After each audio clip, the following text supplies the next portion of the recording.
It's that time again. The annual conference of the American Society of Ag Consultants, otherwise known as ASAC, is going to be held in Fort Myers, Florida, this November 4th and 5th.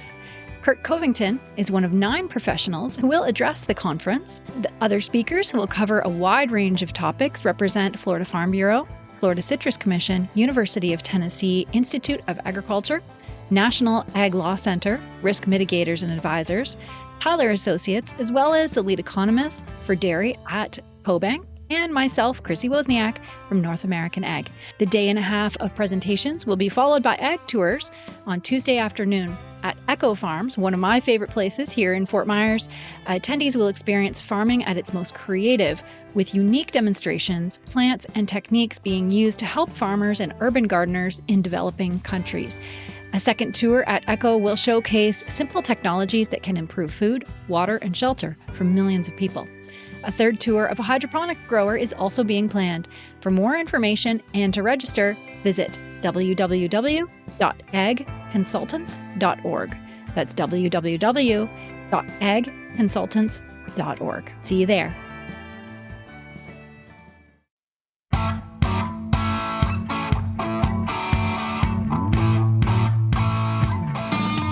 And welcome to North American Ag Spotlight. I'm Chrissy Wozniak. Today, we have a remarkable guest who's at the forefront of revolutionizing agriculture. With over 2 decades of experience in biotechnology and gene silencing, he's a visionary leader in the movement of modernizing crop protection. His passion for safeguarding the global food supply and the environment has really driven a development of a platform called Agrisome. Agrisome, developed by Trillium Ag, represents the future of crop protection, leveraging innovative RNA interference, RNAi technology, to target and combat agriculture's most stubborn pests. From Seattle, Washington, I'd like to welcome co-founder and CEO of Trillium Ag, Todd Hauser. Welcome, Todd, and thank you so much for being here today. Hi, Chrissy. Thank you for having me. It's a pleasure for Trillium to get a chance to speak to you today. Yeah, awesome. And I've been really looking forward to this conversation. I don't know anything about this. I don't know much about anything, I guess, but I love asking questions and I love learning about ag tech. So I'm excited. Likewise. So can you start off by sharing your personal journey? What inspired your transition from advertising to the field of agriculture and biotechnology? Well, it's kind of a unexpected story, I suppose you'd say, but I was creative traditionally and in the field of advertising for many, many years. And there was a moment in my life, my personal life, where I had just come to the conclusion that I wanted to make a difference and do something that had a contribution for the world. And it led me into biotechnology, which led me then, years later, into agricultural biotechnology. And I'm proud to say that I sleep well at night and love what I do and feel it's very fitting for me to be able to add my creative kind of history to science and then apply it to agricultural technology. I grew up near farms in Illinois, surrounded by corn, as you know, Illinois is. And then ventured into the West Coast, a long way from that, where I spent the remainder of my adult life, and found it kind of profound that I ended up back working with corn and crops, and, it's gone full circle, and so to speak. So, right. So why is now such a critical time for uncovering new crop protection strategies? There's a lot of big winds blowing on in the needs for crop protection. There is, climate change. There is every 20 years or so, the need for growers to have a new industrial workhorse that protects crops.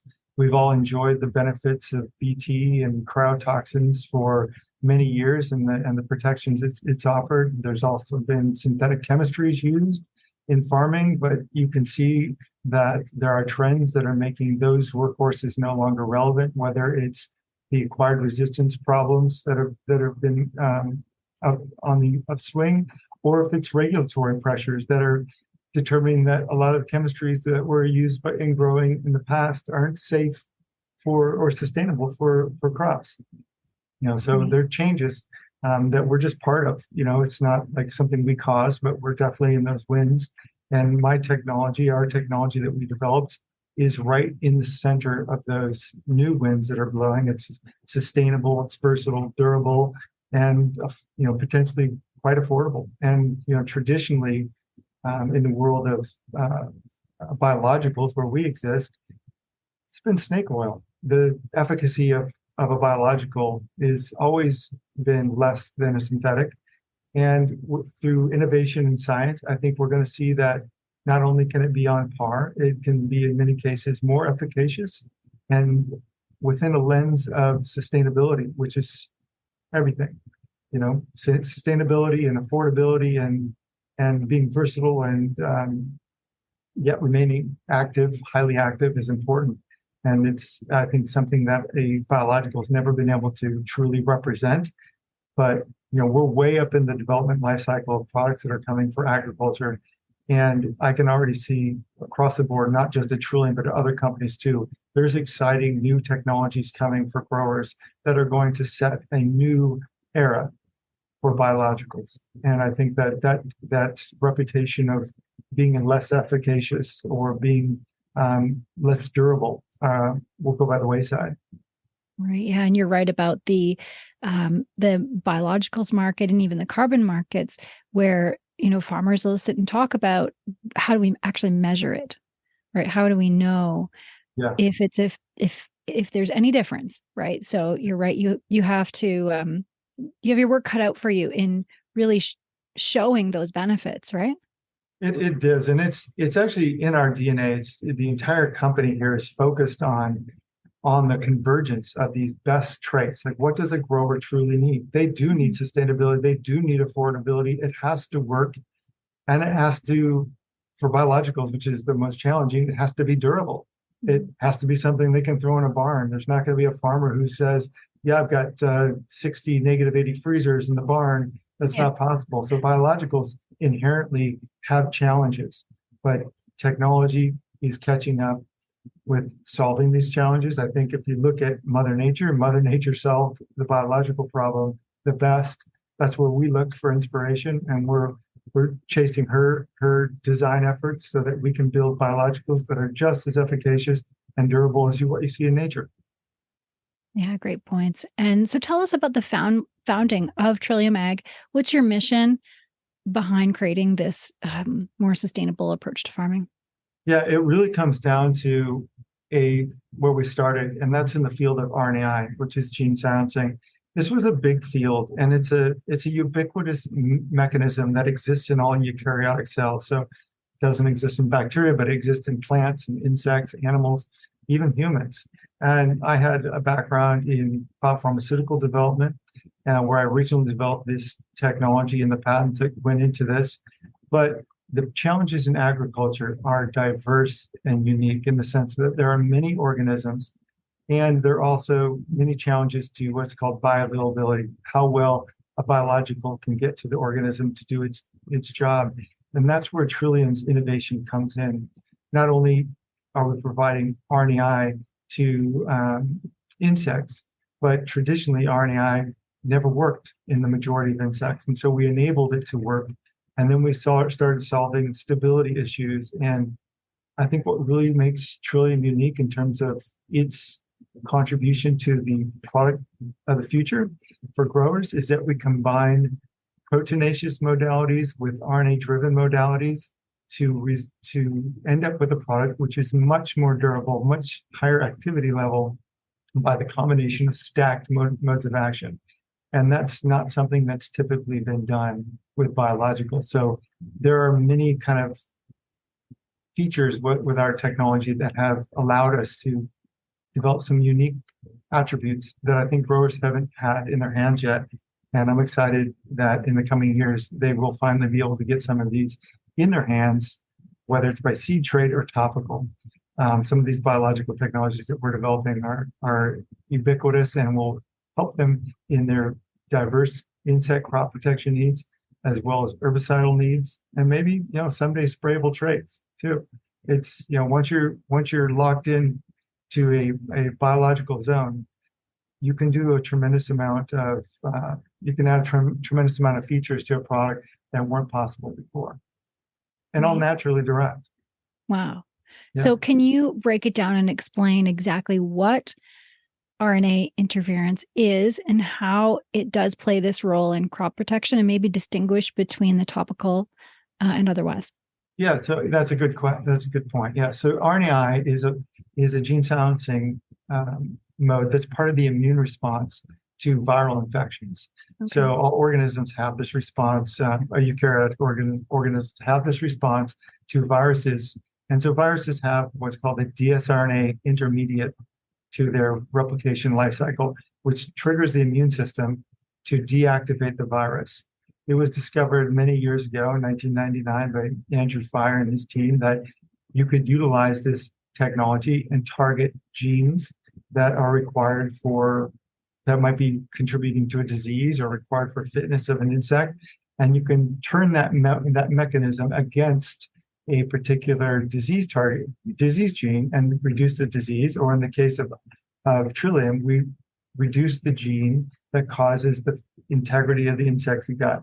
And so they feel, or their integrity decreases, so their cells start to be less durable against bacterial infection. So we make them succumb to the natural forces that are already working against them. So we don't build a toxin per se. We just sort of reduce the insect's ability to compete against fungal and bacterial infections that will cause it to be sick and not eat a plant. So it's sort of an interesting natural way to go about it without building something that's toxic to the world.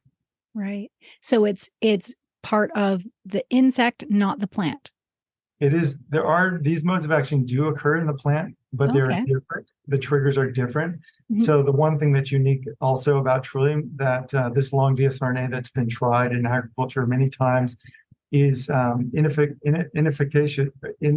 It's inactive against many insects because of bioavailability challenges, but also there's what's called specificity challenge, where the technology needs to be very specific to a given target gene. And insects and plants have completely different genomes. So you can target plants like herbicide, weeds, you can target Palmer amaranth, or you can target insects like Lepidoptera and Hemiptera. And those products are specific and only work in one particular organism, have no activity in an off-target organism. And all these features, all these modes of action that we utilize, there's no genetic changes. We're not doing anything permanent to any insect. We're just turning a message down temporarily. And that's, I think, a beautiful part of this. Yeah. Wow. So can you tell us about Trillium Ag's Agrisome platform and share how it addresses and solves these challenges that have hindered prior RNAi-derived crop protection attempts? Yeah. So, prior RNAi attempts have worked under the assumption that if you made dsRNA and you sprayed it on a crop, the insects would eat it and it would naturally do its thing. Unfortunately, that's not reality. The RNA doesn't naturally go to its target cell or have a way to even get into the target cell. And there are only two insects within one class of insects that even were susceptible to that approach. That left out about 88% of all economically valuable insects that farmers care about. So huge modality, couldn't reach its commercial potential. And so what Agrisome is the reinvention of RNAi as a modality, but in a completely different way that allowed us to wrap the RNA with different proteins, similar to how nature does with a capsid on a virus or a different, what's called an endosome. Anyway, we can take our RNA, wrap it with any number of proteins that can allow this RNA then to get into a specific insect gut cell. Whether that's a Lepidoptera, Hemiptera, or Coleoptera, which are huge pests like fall armyworm and stink bugs and western corn rootworm. And so these challenges of delivery are what Trillium brings that have never existed before. Wow. Yeah. Wow, amazing. And so what makes this platform more effective, adaptable, scalable, while providing this sustainable solution? Thank you. Yes, the interesting thing about this reinvention of RNAi is that it is a combination of RNA and proteins, and that's it. So that means we're naturally derived, and that allows us to be biomanufactured in very scalable and affordable manners, Okay. be a sustainable and natural product, but also support seed trait and the seed trait business. So there can be seeds that have the traits, or we can be topical. So it's a versatile platform that goes across both markets.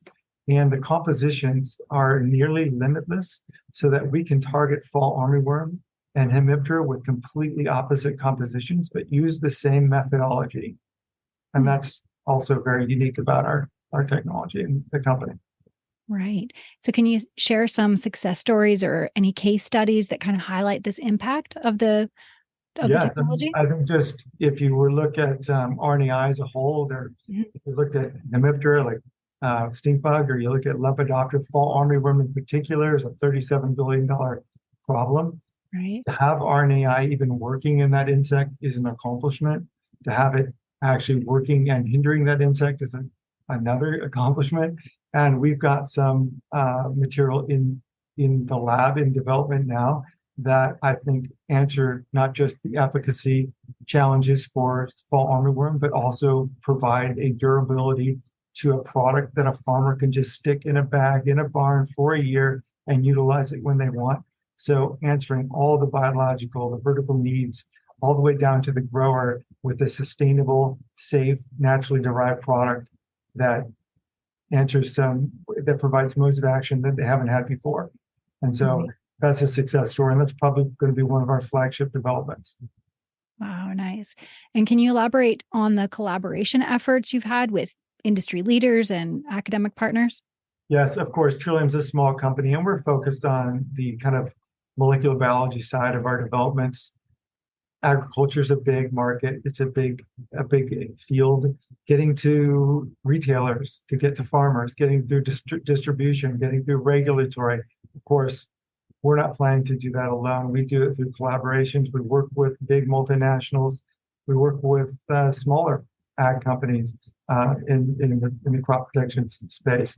Collaborations are central to this company, and we want this technology and platform to be widely available to all companies and distributed widely and available to growers, so that we can have impact and provide benefits to growers and the food chain and food supply and food security in a safe and sustainable manner. And I think that it might take years for many of these products to get to these growers, but I'm excited this far up in the life cycle of that development process that we're seeing such innovation and we're seeing such unique characteristics and features that I think will come down commercially and be available affordably and sustainably to growers in the future.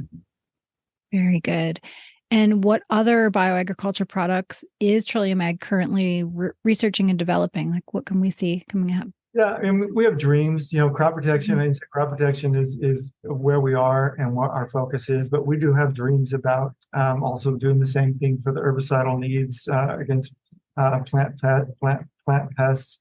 But ultimately, I would like to see the abilities for us to contribute to farmers in other ways too, with biostresses, and be able to adapt quickly with the sprayable traits, so that we can deliver certain traits that a grower might need in a product line that could go quickly to market, so it can adapt quickly to climate change needs, but potentially provide some of these some alternatives to seed trait products, which take more than a decade to develop.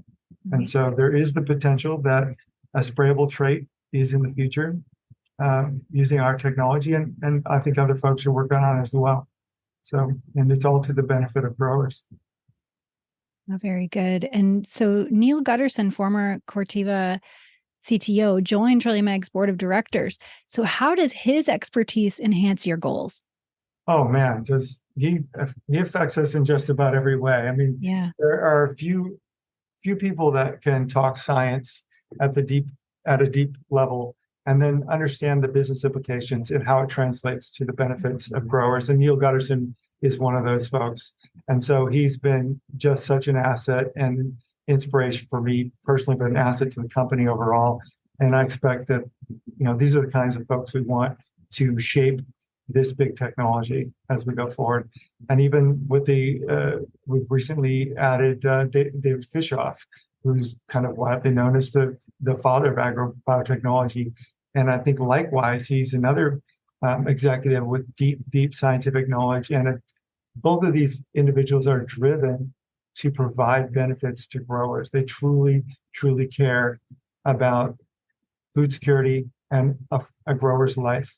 And it's not just being affordable or efficacious, it's about meeting all the needs that these growers have. So we have this focus, whether it's topical or in David Fishoff's case, with his deep knowledge on trait development in planta. Wow. And so kind of a fun fact about you, you're a father of 8, correct? I am. I have had 8 children. Yes, I have a lot of kids. I'm very busy. Yeah, I guess. So how has that experience influenced your perspective on agriculture, sustainability, importance of a secure food supply? It's everything. I mean, at the end of the day, this is for my kids. This is for all children. This is for a better world going forward. This is for making that contribution and getting things shifting towards sustainability and safety away from systemic chemistries. And I care deeply about it. And of course, I care deeply about it because I want my kids to have a beautiful world to live in. That's of course my inspiration. But even there's other secondary benefits where I think the influence of Trillium on my children has been surprising. And I think I might have 2 new scientists that will be coming to the world.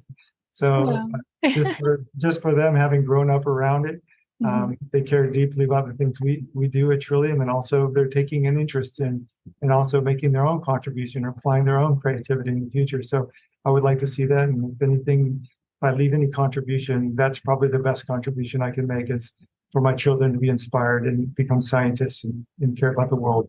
Sam. Amazing. And you are often a guest lecturer.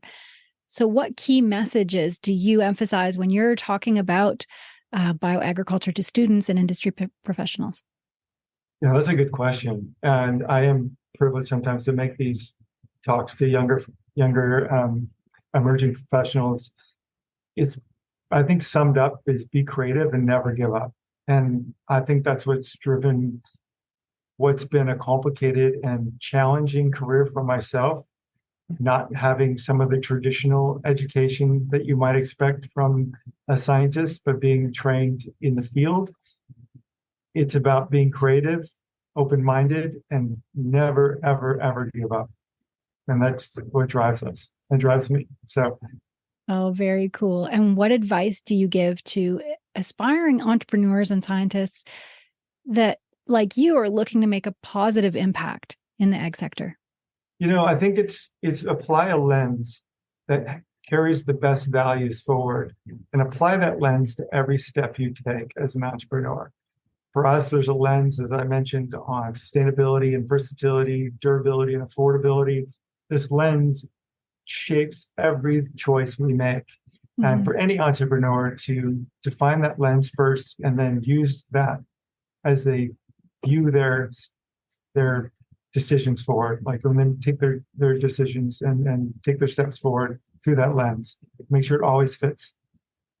Right. And switching gears a little bit, especially in the last few years, there's been a lot of fear instilled in the general public about biotech and ag tech, and that they often say risks outweigh benefits.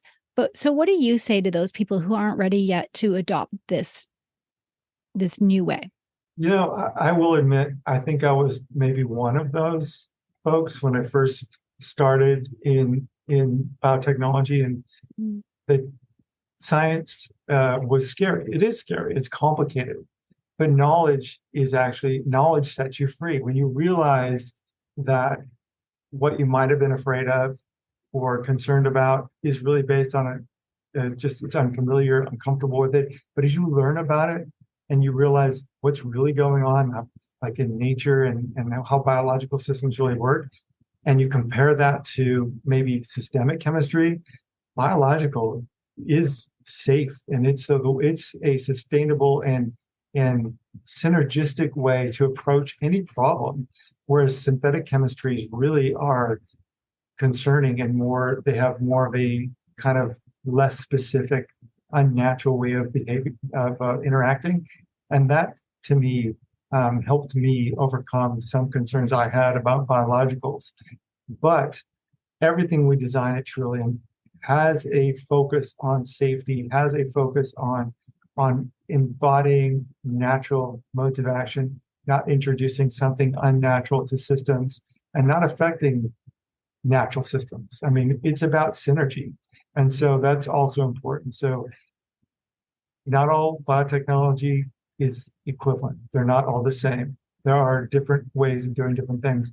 But I think knowledge is power and helps people be able to identify when a biotechnology does fit and does synergize with nature versus when it may not.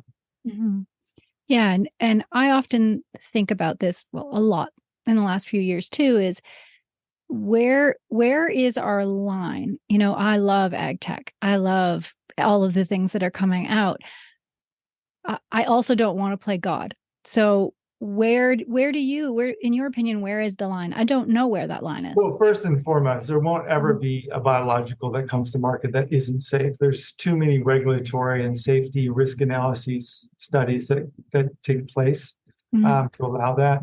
So there's a lot of hurdles that have to be jumped and a lot of boxes have to be checked before a product ever goes to market. But when it comes to what you mentioned, playing God or not playing God, everything we try to do is as I mentioned, is synergistic and impermanent. We don't make permanent changes to any like insect or plant that we're applying a technology to. And if we do make and support a seed trait that did insert a gene into a plant, it's a plant that is highly controlled or is not something that's out in the wild, right? So there are different classifications of impact, right? So whether you put a gene into a plant that has no effect on the plant or its food web reliant on that plant, I don't see the problem in that. But if you are introducing something that does present a problem downstream, then of course that is something I wouldn't agree with, and I don't think you'll ever see it. I don't think the FDA would ever allow, or the USDA ever allow a product on the market that is unsafe for off-target insects, other plants, and of course human consumption. So there are a lot of great minds and scientists working on safe solutions, and it's not about biotechnology. It's about appropriate and relevant biotechnology, right? So it's not just any biotechnology. Yeah, it's so fascinating. Yeah, it's really quite incredible, and it is complicated, but it's also there's a parsimony that occurs. It does get simple in the sense that, I mean, again, looking back to nature does things so beautifully and elegantly, and the best we can do to mimic and fit into that's our goal. I mean, we just try to fit right into that, and that's how we make less of a negative impact on nature. Right, that makes sense. And so I have one last question for you. Why do you serve this industry? You've touched on a lot of your points of passion here, but what are you the most passionate about every day when you wake up? Yeah, I am driven by the need of a creative solution in the space. Mm-hmm. Growers put their lives and their livelihoods up at stake every season. So I respect that, and they deserve the best technology, the best approach, the safest approach. And if I can see that I can make a contribution to these folks that put so much on the line, I want to do it. And so they've inspired me to provide something to them based on my expertise that I can contribute. Hopefully I'm successful in making that contribution in at least part of the ways we anticipate. But it does come from growers. It does come from the need that I believe that all food should be safe. There shouldn't be classifications of food. It should all be nutritious and available and affordable. And we want to make that contribution so that can be so. Very cool. And where can people find you? Trillium.ag online. They can They can email me, they can get in contact. There's a form to contact the company. I think unlike other companies, we have an ear to the ground for growers' needs. Like I mentioned, some of our investors are growers, and I care deeply about their concerns and their what they want addressed. And even though we're way up in the life cycle of the product development pathway, we can still have impact, and we can put these best traits or these best needs forward in our products as we develop them and as they work towards commercialization. Awesome. Well, thank you so much, Todd, for joining me today. A lot to think about.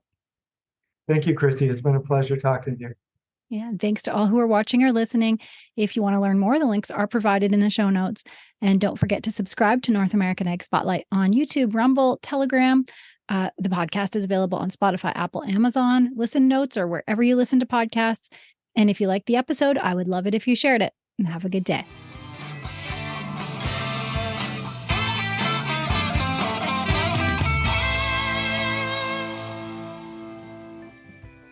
Did you know that at NorthAmericanAg.com, we are committed to providing valuable resources for farms and agribusiness? Find your next podcast in the Best of Ag podcast library, delve into our on-demand webinar series, check out the latest in ag news, or treat yourself to a new hoodie or tee from our swag shop. Head over to our subscribe page to join our community and be the first to know about what's happening in the industry. North American Ag provides daily ag news and weekly podcasts covering ag tech, ag policy, new products, family, and faith. North American Ag gives farm families and ag professionals insight into what's happening in agriculture throughout North America. Ditch the mainstream media. Join North American Ag.